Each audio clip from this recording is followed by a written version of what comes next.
You see, this is a land that's attached to the building.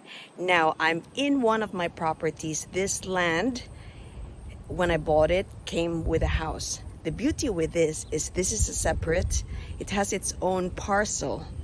Now, because it has its own parcel, I don't have to subdivide it. Now, I belong to a zoning district where it's called 2A. 2A means I could build 2 units in this land, 2 units. So an up and down or side by side. So I could put up another apartment, 2 apartments exactly, in this property. And I have a lot of parking right here. I could demolish the existing garage or shed right now. Now, when I buy properties, I look at other sources of income. And this land is a potential source of income right now. It's a liability because there's no building in there. But there's also possible potential sources of income attached to it, which is the shed, and I have another shed. So the shed here for storage could cost anywhere from $100 to $150. So those sheds and garages, they're not a liability. They are other sources of income that can help supplement, pay for the property tax for this land.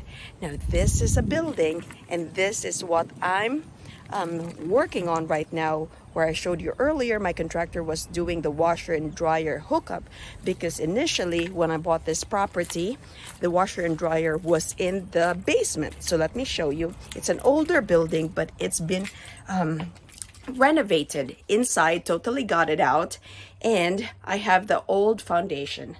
Now here, this is the basement. So this used to be the hookup for the washer and dryer.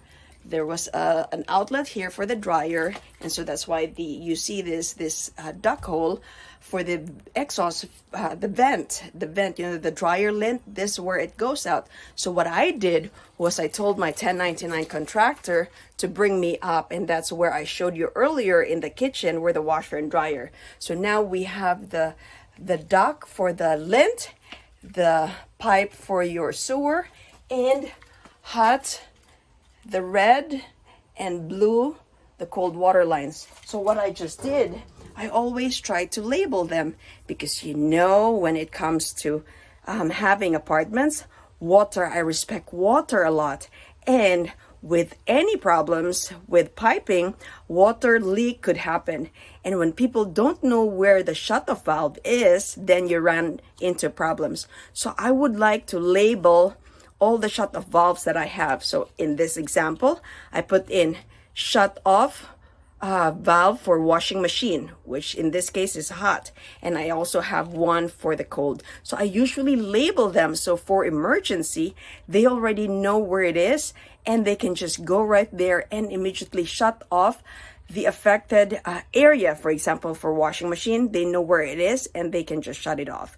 And I usually label all the valves in the home, and I take pictures of them so that if there's any problem, then I can tell my contractor the shut off valve is here, go do it, shut it off from here. So I have it handy in my folder, in my file. It's in the cloud somewhere. So what are your systems of keeping track in your properties? How do you address a problem right away to your contractor? Show them where the valves are, what appliances are, or the property that they need to go to. Yes, you can find the property, but if you have emergency, it would also be best that you have pictures to show your contractors right away. So before they get to the place, they already know that that's the face of the house, and they can immediately go there and troubleshoot the problem.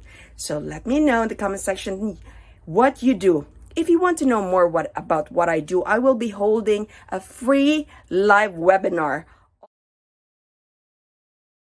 I will be sharing my journey of how I started from zero to owning more than 75 apartment units between my husband and I.